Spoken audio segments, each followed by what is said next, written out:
Un grand merci à Sandrine Catella. Alors, pour rappel, nous avons vu 6 de nos 10 lauréats, ce qui signifie qu'il y a encore 4 lauréats à présenter. Gardez bien à l'esprit qui est votre favori, puisque c'est vous qui allez décider du lauréat à la fin de la journée, du grand vainqueur plutôt. C'est donc vous qui avez toutes les cartes en main. J'aimerais maintenant demander à Julia de revenir sur scène et de nous parler de nommés de cet après-midi. Il y a Purity HM, Stacey Owiner de iCart et puis Anita Singh aussi qui est professeure de droit et gouvernance à l'université de New Delhi. Julia, venez sur scène s'il vous plaît.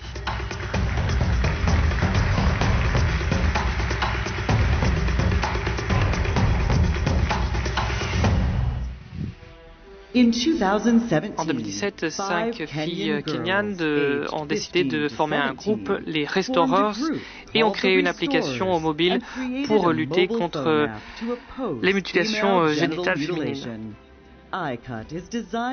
L'application permet à ces jeunes filles d'obtenir un soutien, des conseils juridiques aussi, et puis d'échanger avec des victimes, mais aussi de partager leurs témoignages, faire un don ou encore contacter les services de police.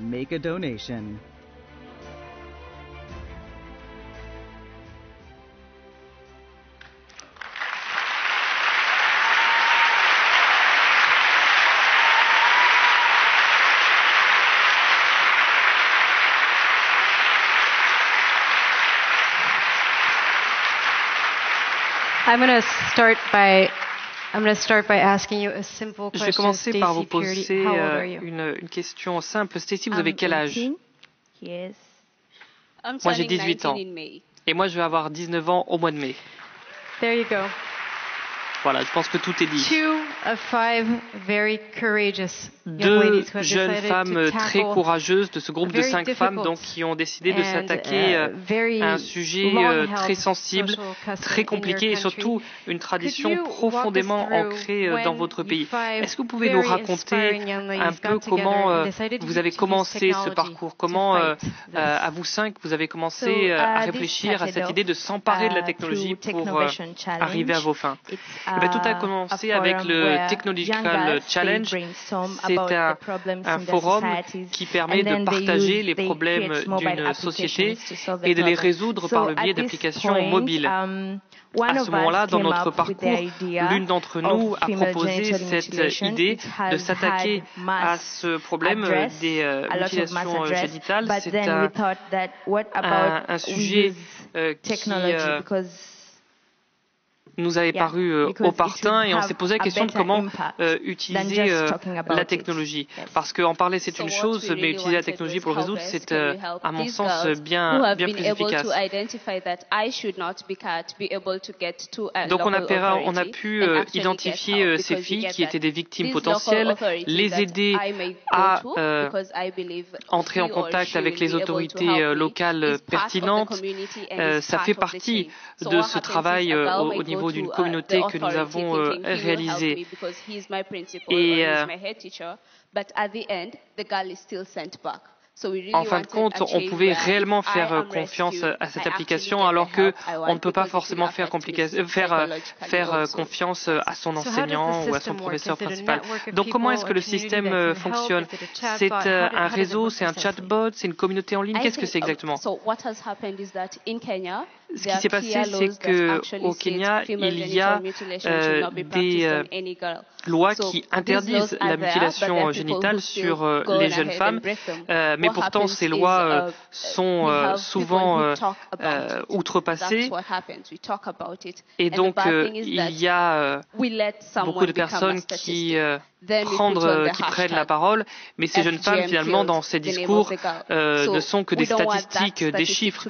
Donc nous, on ne veut plus parler de statistiques, on veut parler de l'individu. C'est pour ça que nous avons adopté cette approche-là, pour aider les jeunes filles et pour faire un travail de prévention. Voilà, j'espère avoir répondu à votre question. Mais oui, absolument, c'est tout à fait ça.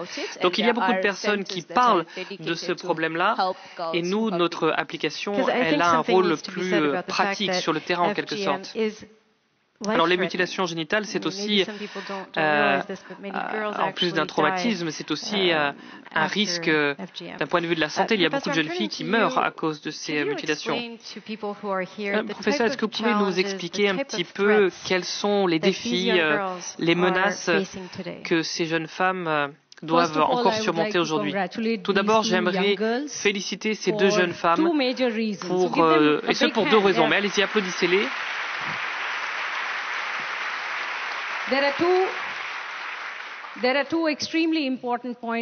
Il y a deux points très importants que je souhaiterais soulever devant vous aujourd'hui. Il est quasiment impossible pour une jeune femme de se rebeller contre une pratique traditionnelle, notamment celle de la mutilation génitale. C'est impossible pour les femmes de faire cela, notamment en Afrique où les communautés sont divisées, où vous avez différentes pratiques culturelles, traditionnelles. Il y a des femmes qui appartiennent à ces communautés, comme les femmes qui sont sur scène aujourd'hui, qui appartiennent à des communautés où ces traditions, ces pratiques n'existent pas. Mais il y a d'autres communautés où depuis des centaines d'années, il y a des femmes qui sont victimes de ces traditions. Et c'est compliqué. Réfléchissez à l'avenir de ces jeunes femmes qui est en jeu. Et puis deuxièmement, il faut aussi bien voir que, en plus de devoir éradiquer ces traditions profondément ancrées, il faut en plus réfléchir aussi au niveau juridique, parce que les organisations internationales, par exemple, ont des lois contre le viol. Les forums de femmes dans le monde entier en font la prévention, la promotion, pardon. On a aussi de nombreuses lois contre les mariages de jeunes filles, etc. Il y a références qui sont faites à toutes ces traditions-là, mais on ne dit jamais qu'il faut mettre un terme à ces pratiques-là. On se contente de les interdire sur le papier. Il n'y a aucune organisation internationale qui s'est prononcée en disant clairement qu'il fallait mettre un terme à ces pratiques-là. Alors oui, on critique, on propose des orientations, des recommandations, mais pas d'interdiction formelle. Donc ces jeunes filles sont en train de prendre des responsabilités graves puisqu'elles ne sont pas protégées. Et j'aimerais savoir comment est-ce qu'elles vont gérer ces difficultés, c'est-à-dire comment est-ce qu'elles vont pouvoir porter ces idées au-delà de leur communauté, auprès d'une communauté qui pratique la mutilation génitale. Et comment ensuite est-ce qu'elles vont se protéger de l'opposition qui inévitablement va se poser sur leur chemin. Donc ce sont les deux questions importantes, moi, que je souhaiterais leur poser. Comment est-ce que la police locale va vous protéger? Comment est-ce que les représentants des communautés vont vous protéger? Est-ce que vous avez déjà entamé un dialogue avec ces communautés? Est-ce que vous avez l'appui de vos autorités? Et qu'en est-il des femmes plus âgées qui participent aussi à ces traditions et ces pratiques? Si ces femmes-là s'insurgeaient, eh bien évidemment, on mettrait un terme à ces pratiques. Mais puisqu'elles en ont souffert, ensuite, elles les reproduisent sur les jeunes générations. Donc pour moi, votre défi, c'est celui-là. Alors maintenant, pour ce qui est de votre question sur les communautés et les sociétés, nous, on a deux approches, deux manières de voir les choses. Tout d'abord, on aimerait que toutes les femmes acceptent le fait que cette pratique est une pratique horrible et qu'il y a beaucoup de victimes. Il y a des femmes qui meurent. Et il y a des femmes, en effet, qui ont été victimes de cette tradition et qui continuent à la perpétuer. Mais nous, on veut changer leur manière de penser, leur manière de voir les choses. Qu'il y a d'autres rites de passage. On peut danser autour d'un feu, par exemple. C'est un rite de passage qui ne laisse aucune marque, aucun traumatisme, mais qui permet symboliquement de rentrer dans un nouveau chapitre de notre vie. Et puis ensuite, pour les hommes, nous, on veut que les hommes puissent eux aussi pleinement participer à la démarche et qu'ils, à leur manière, luttent contre les mutilations génitales. Dans les communautés où il y a ces traditions, les hommes disent « Non, moi, je n'épouserai pas une femme qui n'a pas été, qui n'est pas passée par ce rite de passage-là. Et puis il y a des femmes qui ne peuvent pas se marier si elles n'ont pas été mutilées. Donc si on peut permettre aux hommes de s'insurger, de se rebeller et de dire moi, je suis prêt à épouser une femme qui n'a pas été mutilée, eh bien écoutez, ce sera un premier pas dans la bonne direction. Stacy, vous voulez compléter le propos? Écoutez, j'en perds un peu mes mots. Nous, ce que l'on peut faire aussi, c'est de se mettre à la place de cette jeune fille qu'on essaye d'encourager et lui expliquer qu'elle peut se marier, même si elle ne passe pas par ce rite de passage de la mutilation génitale. C'est une culture, une tradition qu'il convient d'éradiquer. Mais comme nous, on n'a pas été victimes de cela, il faut que l'on ait l'air légitime. Alors, qu'est-ce que vous pouvez porter comme message auprès de ces jeunes femmes? Parce que vous arrivez, vous n'avez pas traversé la même expérience, vous n'avez pas de légitimité à leurs yeux. Comment y remédier? Écoutez, moi je pense que c'est important de voir ce qui est fait au niveau des cadres juridiques. Et puis aussi parler du fait que nous, on a toujours été opposés aux mutilations génitales, même si on n'en a pas été victime. Mais plutôt que de donner des longs discours, je pense qu'il faut expliquer les complications de santé lorsque une femme accouche, par exemple, et qu'elle a été victime de mutilation génitale, les risques de santé d'une manière générale,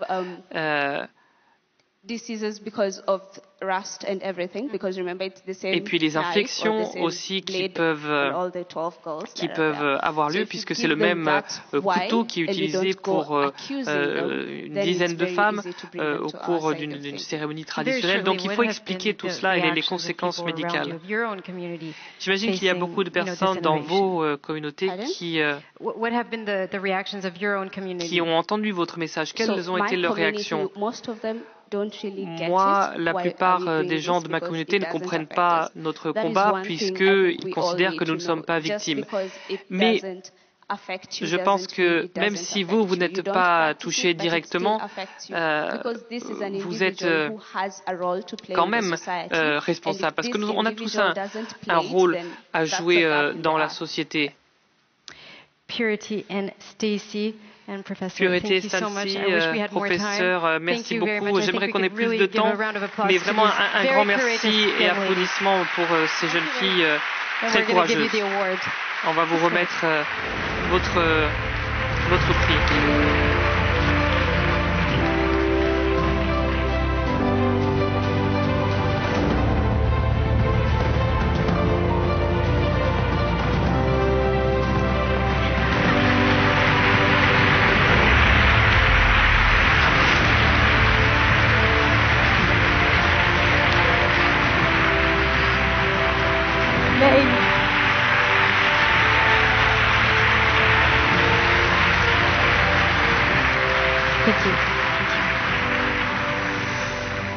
Very moving. I'm sure all of you are feeling the same thing. Vraiment très émouvant. Our next startup is from La Israel, prochaine and I really think it's one est of israélienne. the most impressive Et je tools pense that que exists out there to protect your digital ils vont nous parler identity, d'un outil très important pour facial protéger recognition notre is being identité used pretty numérique, much puisque la reconnaissance everywhere and faciale without your consent. est utilisée Your face partout et sans is in consentement. so many different Votre systems out visage there without you est even déjà knowing. Training présent dans de algorithms. nombreuses bases de données en train So to d'être fight utilisées that, par des there algorithmes is sans que vous le DID. sachiez. Please welcome on stage Donc Joe on Perry, va the CEO and accueillir co-founder Joe of Perry DID, de along with DID, Enrique cofondateur Dance, who's a de professor DID, of et information Enrique systems at Dance, the IE professeur Business School. en Please welcome them. système d'information à la IB Business School.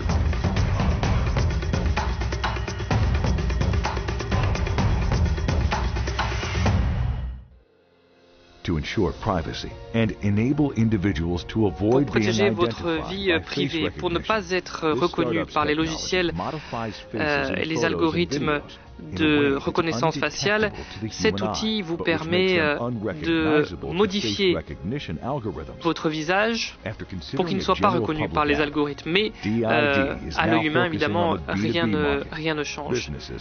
DID s'intéresse maintenant au marché B2B pour protéger les identités des uns et des autres.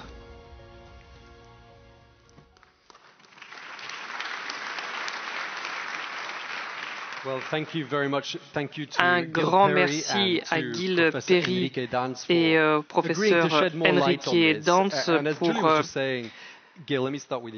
avoir accepté notre invitation.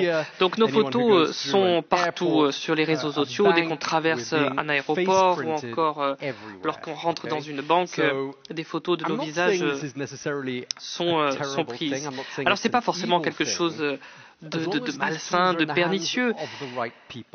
En tout cas, ça ne l'est pas si ces outils sont entre de bonnes mains. Mais oui, vous avez tout à fait raison.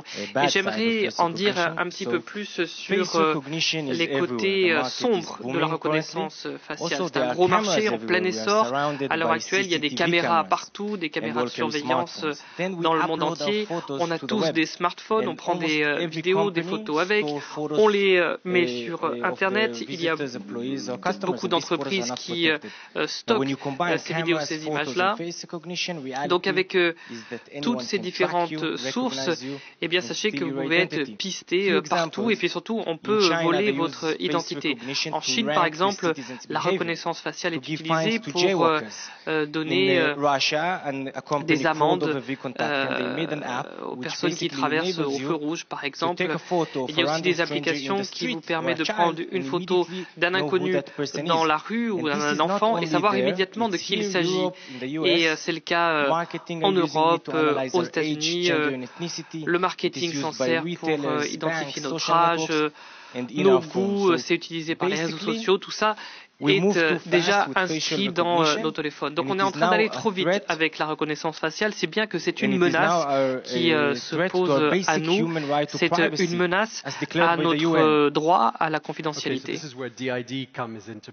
Et donc c'est là que DID joue un rôle important puisque c'est un outil qui nous permet de résister, d'entrer en résistance. Dans quelle mesure est-ce que DID nous permet de nous protéger? Eh bien, avec l'algorithme de DID, on peut resynthétiser une photo.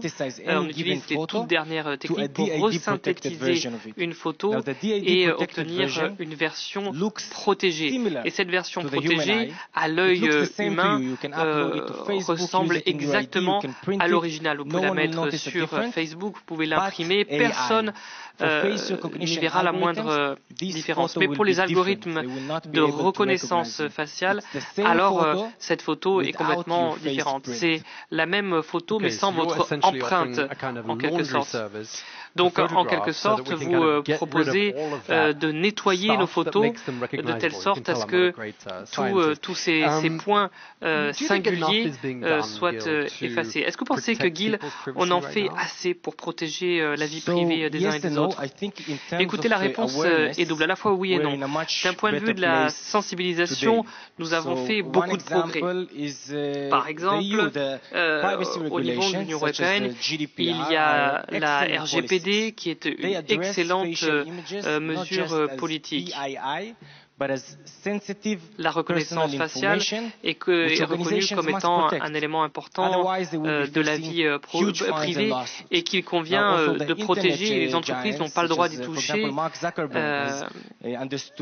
ou alors elles s'exposent à des sanctions. Mark Zuckerberg a lui expliqué que le monde est en train de changer et qu'il a changé la politique de confidentialité de Facebook. Faut-il lui faire confiance? Non, je parle de sensibilisation. Même les grands PDG de ces grandes entreprises sont conscients qu'il y a un risque. On l'a entendu aussi de la part du PDG de Microsoft. Donc, la route est encore longue. On ne peut pas faire pleinement confiance à ces personnes-là. Mais maintenant, il faut passer de la sensibilisation à l'action. Il faut maintenant agir et puis protéger réellement notre vie privée. Donc, des actions ont été entreprises. Nous apprenons au fur et à mesure, ces technologies sont toutes nouvelles. Dans quel pays est-ce que DID est déjà en train d'être employé et dans quel contexte? Nous, notre vision, notre objectif, et on ne s'arrêtera pas tant que l'on n'aura pas atteint cet objectif, c'est celui de la vie privée, de la confidentialité pour tout le monde. Il faut que tout le monde puisse protéger sa vie privée, que tout le monde puisse télécharger ses photos sur le cloud et que ces photos soient anonymisées, protégées. Alors en B2B, en B2C, voilà différentes manières, différents canaux auxquels nous on s'intéresse. Mais pour avoir un réel impact, nous allons être rejoints par les plus grands cryptographes du monde, le professeur qui a développé l'algorithme le plus poussé d'ailleurs dans le domaine. Et puis avec lui, nous allons aller de l'avant. Alors, une dernière question pour vous, mais avant de la poser, Monsieur Enrique Dan, vous n'avez pas encore pris la parole aujourd'hui.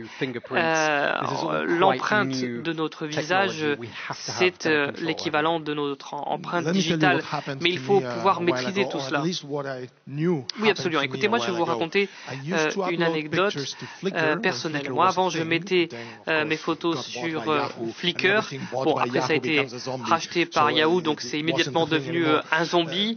La règle, une nouvelle fois, a fonctionné. Moi, je mettais donc des photos de moi, de mes amis, d'événements auxquels je participais sur Flickr. Et tout ce que je mettais sur Internet, je savais très bien que ça pouvait être réutilisé, partagé, etc. J'ai appris que IBM récemment avait pris ces bibliothèques d'images Flickr pour pouvoir entraîner leur algorithme. Ça veut dire que j'ai prêté mon visage et celui de mes amis à IBM pour qu'ils puissent entraîner leurs algorithmes. Mais quelles sont les conséquences de tout cela? Peut-être que ces algorithmes pourront me reconnaître de manière très précise parce que j'ai envoyé tellement de photos de moi. Donc, comment est-ce que je peux retrouver ma liberté? C'est ça la question. Et quand vous avez entendu donc Gil parler de DID, est-ce que vous pensez que vous allez mieux dormir maintenant la nuit? En tout cas, sachez que je dormais mieux la nuit si je pensais pouvoir avoir vraiment la maîtrise, parce qu'on me dit oui, il ne faut pas mettre d'images de toi sur Internet, c'est dangereux.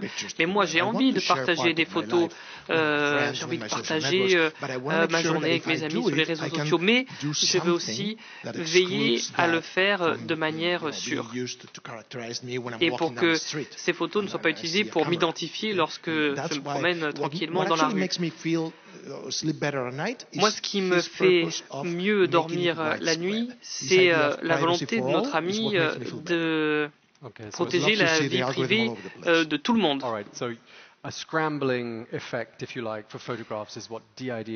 Donc DID offre ce service d'anonymisation de photos. Dites-nous, dans quelle mesure est-ce que votre innovation est meilleure que les autres? Pourquoi est-ce qu'on doit voter pour vous? Si vous voulez protéger votre vie privée et puis celle de vos proches, je vous invite à nous rejoindre, à voter pour nous. Merci beaucoup. Gil Perry, the CEO and the co-founder of DID, PDG, also cofondateur de Professor DID, Thank you so et le much. professeur Enrique Dens. Merci a beaucoup prize. d'être That prize venu. is on its way to you. Votre récompense arrive et vous l'avez bien méritée. We have a Elle est là. prize. Est-ce qu'on peut avoir la récompense, s'il vous plaît, sur scène?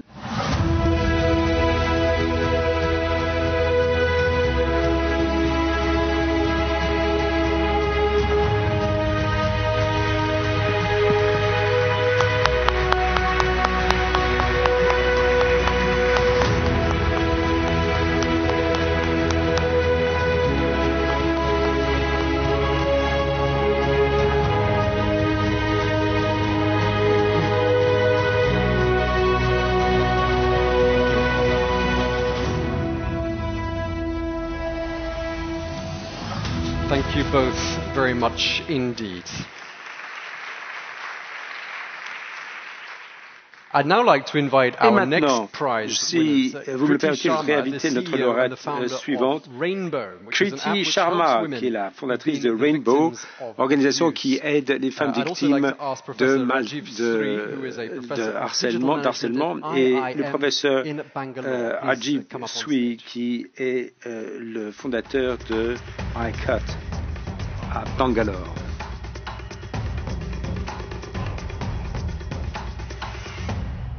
Rainbow a été créé par Kriti Sharma, président de AI for Good, en s'appuyant sur un travail de recherche et d'entretien avec des victimes de viol. Cette application est disponible et elle aide les femmes à s'en sortir dans des relations toxiques pour se rendre compte qu'elles sont l'objet de mauvais traitements. L'intelligence artificielle leur permet d'apprendre des nouvelles techniques comportementales pour réagir à ces situations de manière consciente, pour développer, non seulement pour revendiquer leurs droits, les aider à exister en tant que personne et les aider à survivre, tout simplement. Kriti, Professor, thank you for being here with us. Merci, professeur. Alors, d'où vient le nom Rainbow, arc-en-ciel? Bien, comme vous le savez, il y a beaucoup de systèmes d'intelligence artificielle qui ont des noms féminins, comme Alexa, Siri, avec des voix féminines. Et il y a Adi, Box, Einstein, qui sont des noms masculins pour les appeler plutôt affaires, business. Mais la technologie de l'intelligence artificielle n'a pas besoin d'être genrée, comme on dit, masculin ou féminin. Et le mot rainbow, qui veut dire un arc-en-ciel, reflète la diversité des utilisateurs auxquels cette technologie est destinée. Et puis surtout, les gens qui utilisent cette appli, cette fonction, souffrent de relations difficiles et l'appli est plus ou moins anonyme, en tout cas discrète. Ça ne s'appelle pas Stop au viol ou Stop aux violences conjugales ou un truc comme ça qui pourrait attirer l'attention. Mais avec ce nom Bow, Rainbow, ça crée une espèce de familiarité discrète. Bon, alors pourquoi s'intéresser à cette question en particulier des violences conjugales? Écoutez, vous avez certainement appris qu'une femme sur 3 est victime de violences conjugales d'une forme ou d'une autre. En Afrique du Sud, nous avons lancé cette appli. Les homicides, enfin les meurtres conjugaux sont la première source de meurtre. Il y en a un toutes les 6 minutes. Et c'est un drame qui est sous-déclaré.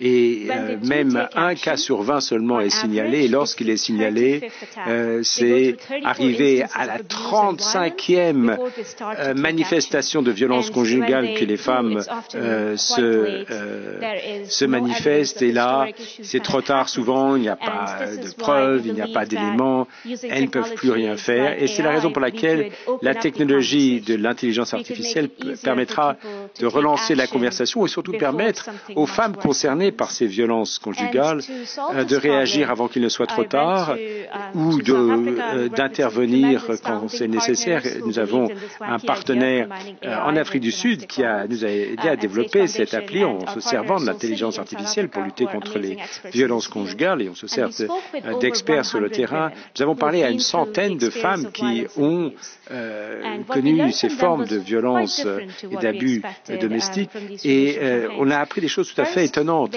On a appris que ces formes de maltraitance sont des situations où on se sent isolé, on a besoin de quelqu'un qui parle. Souvent, on est honni de la société, on est jugé et mal jugé, pas simplement par son conjoint, mais par l'entourage.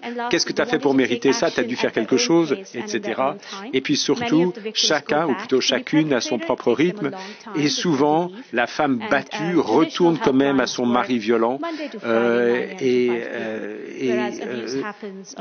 En fait, les services sociaux sont ouverts pendant la semaine, mais c'est souvent le week-end que les problèmes se posent.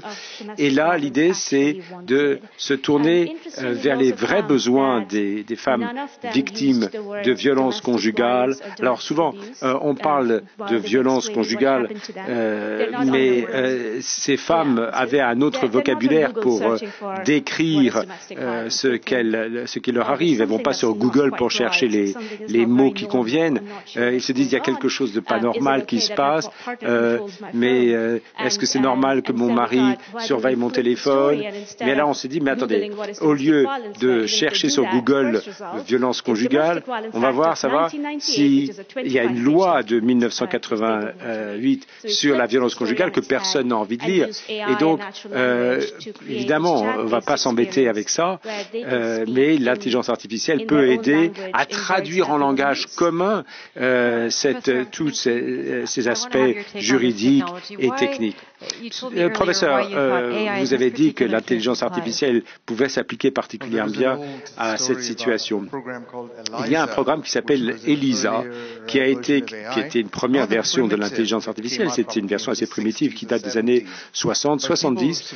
Et les gens étaient surpris de voir qu'ils réagissaient plutôt bien à ELISA. C'était quelque chose d'assez attirant parce qu'il y a une certaine psychologie curieuse de parler à une machine plutôt qu'à un être humain, parce que l'avantage, c'est qu'on ne se révèle pas trop, et même très tôt, l'intelligence artificielle est plutôt bien acceptée parce que c'est une espèce d'arbitre neutre devant lequel on peut s'exprimer sans crainte. Et puis avec les progrès de l'intelligence artificielle, lorsque Kriti me parlait de cela tout à l'heure, je me suis dit, ben voilà, c'est l'occasion de créer une nouvelle dimension, c'est-à-dire que la personne se trouve dans une situation qui va déboucher sur des violences encore pires, et l'idée c'est de pouvoir anticiper sur ce qui risque de se passer. Et l'intelligence artificielle vous permet de prendre les décisions à votre place, en tout cas vous guider pour prendre les mesures qui s'imposent.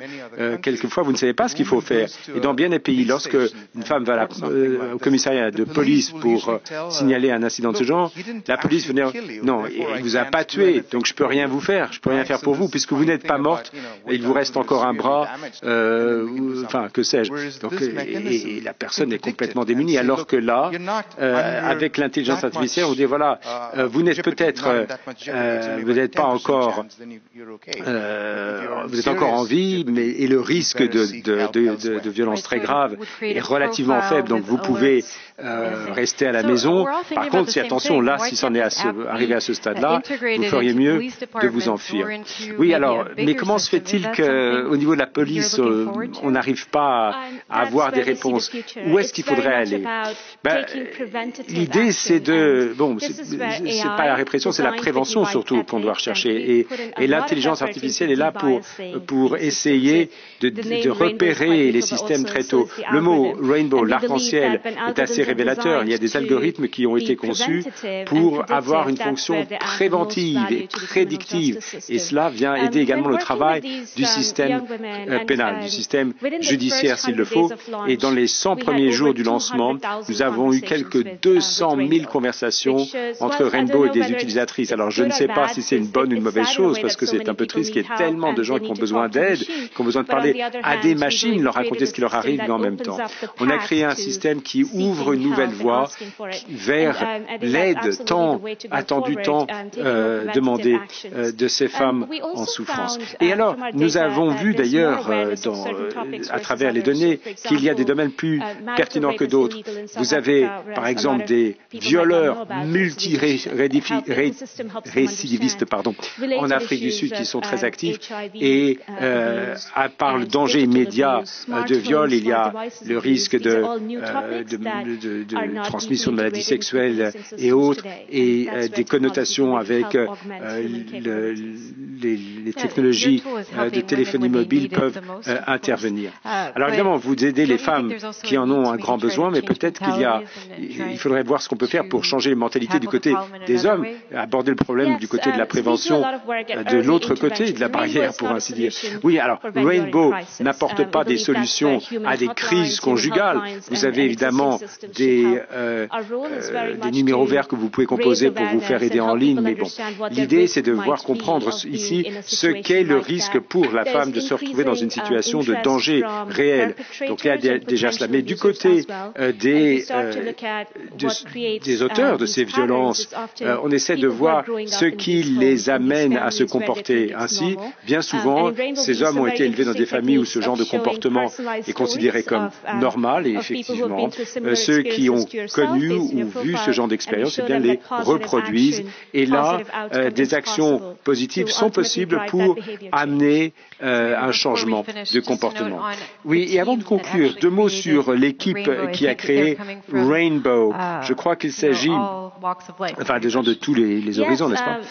Oui, et effectivement, vous serez heureuse d'apprendre que ce n'est pas que des geeks comme moi qui ont créé cette appli. Nous travaillons avec toute une communauté de gens très variés et nous avons pris un risque avec notre fondation. Nous avons des organisations de justice sociale qui s'appellent Soul City. Nous avons un écrivain, c'est plutôt une scénariste qui a créé la personnalité de notre personne virtuelle. Nous avons des psychologues et les femmes elles-mêmes qui ont vécu ces expériences épouvantables.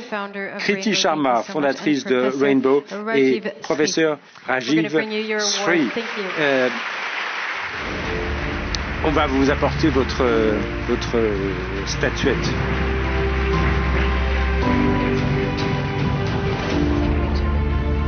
Congratulations.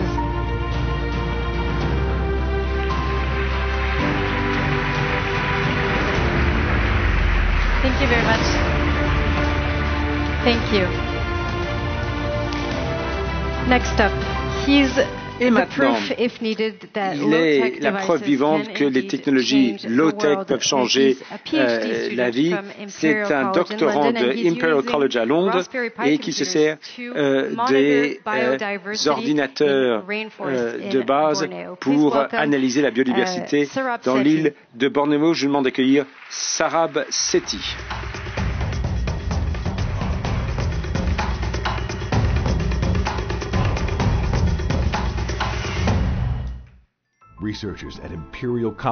Les chercheurs de Imperial College ont créé un ordinateur à panneaux solaires pour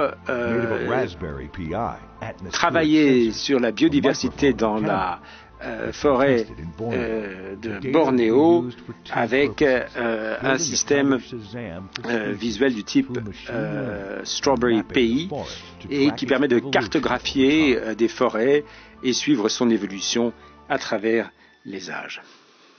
Et nous voici donc avec Sarab Sethi et le professeur Ian Monroe qui va nous parler de la biodiversité et l'intelligence artificielle. On a eu un avant-goût de la chose. Il y a le parallèle avec Shazam, puisque Shazam reconnaît de la musique et là, vous reconnaissez la biodiversité. Et pourquoi est-il important de suivre ou de capter cette biodiversité? Bien, nous sommes allés dans les forêts tropicales de Bornéo et on a vu des forêts vierges, mais également des forêts qui ont été l'objet de déboisement par la plantation. Mais nous ne savons pas, en fait, ce que sont les conséquences de l'intervention humaine à grande échelle dans ces forêts. Et la biodiversité est liée à la santé de ces forêts tropicales. Nous avons des puits de carbone, vous avez des éléments qui viennent de l'atmosphère et qui permettent de nourrir ces sols et ces forêts. Si on déboise ces forêts sans en connaître les conséquences, on risque de se retrouver dans une situation où les erreurs ont été faites il y a des dizaines d'années et il est beaucoup trop tard. Alors, si j'ai bien compris, vous vous intéressez à l'île de Bornéo en particulier. En effet, c'est le projet Safe Project Landscape et il y a plusieurs projets qui se retrouvent là. Vous avez des écologistes qui comptent les mammifères, les oiseaux, etc. Et on s'appuie sur leur propre base de données pour valider notre approche automatisée au recensement, disons, écologique de la biodiversité. Alors, oui, votre appareil, c'est la technologie Raspberry Pi et non pas Strawberry Pi. Oui, alors la technologie Raspberry, c'est le matériel, c'est un petit ordinateur solaire qui est accroché à un panneau solaire qui se charge dans la forêt et ensuite il y a simplement une puce de type téléphone portable et qui enregistre l'information en temps réel, 24 heures sur 24 et les enregistrements déjà audio se font sur un rayon donné. Comme ça, on peut savoir un peu ce qu'est la qualité de l'habitat naturel et de la faune et de la flore, ce qui vous permet d'avoir une idée déjà, une première approximation assez précise de l'habitat naturel et de la faune et de la flore. Et pendant que je faisais le travail de recherche, j'ai vu que vous avez toutes sortes d'espèces dans les forêts tropicales, notamment celles les plus bruyantes, les grenouilles, les singes et autres. Mais quelles conclusions avez-vous tirées de votre travail jusqu'à ce jour? Eh bien, avec ces petits recensements, donc qui se fait de manière entièrement automatisée, nous validons notre technique au regard des bases de données constituées par des écologistes extrêmement experts qui se sont appuyés sur des technologies très développées pour recenser tous les types de grenouilles, d'oiseaux, que sais-je.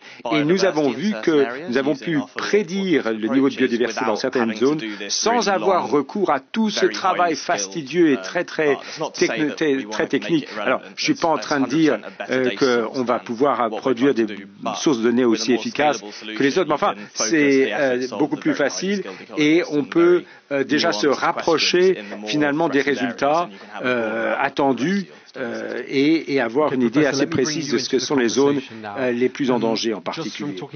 Professeur, en parlant avec Sarab, j'ai l'impression que la beauté de cette innovation réside dans sa simplicité.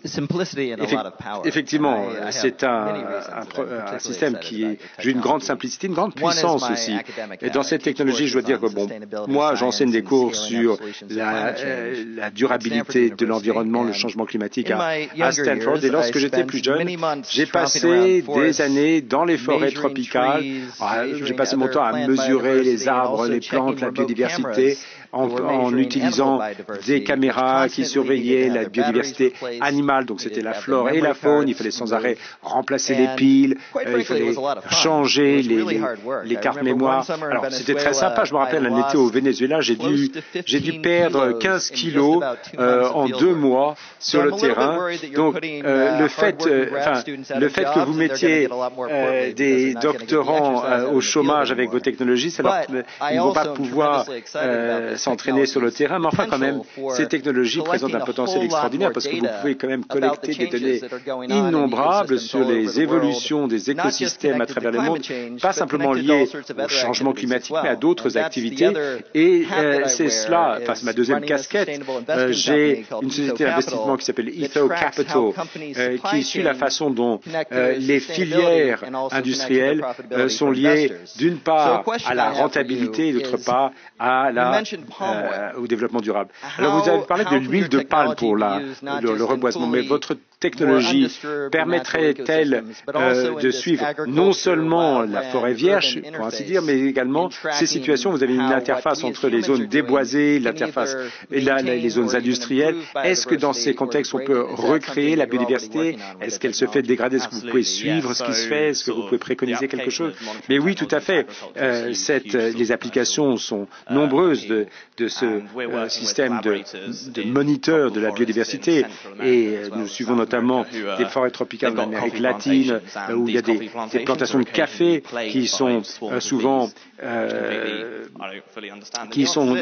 quelquefois envahies par des essaims d'abeilles et on entend les formations de ces essaims d'abeilles et au lieu de détecter la biodiversité dans les zones plantées en palmier, en huile d'exploitation d'huile de palme, on peut aller dans des zones de plantation de café où on peut intervenir sans qu'il soit nécessaire de tout physiquement de tout surveiller au quotidien. On peut repérer, par exemple là dans cet exemple. Donc je ne savais pas que les abeilles étaient les ennemis du café. Monsieur le professeur, quelle différence, quel va être l'apport de Biodiversity Monitor? Écoutez, c'est un outil assez extraordinaire puisque vous combinez des technologies existantes, les panneaux solaires, les piles rechargeables, les réseaux mobiles, tout cela est combiné dans un produit qui est abordable et qui peut être distribué et généralisé et qui pourra trouver des applications quasiment exponentielles pour ce qui est déjà du nombre de données qu'on va pouvoir collecter, qui peut s'étendre à l'infini pratiquement.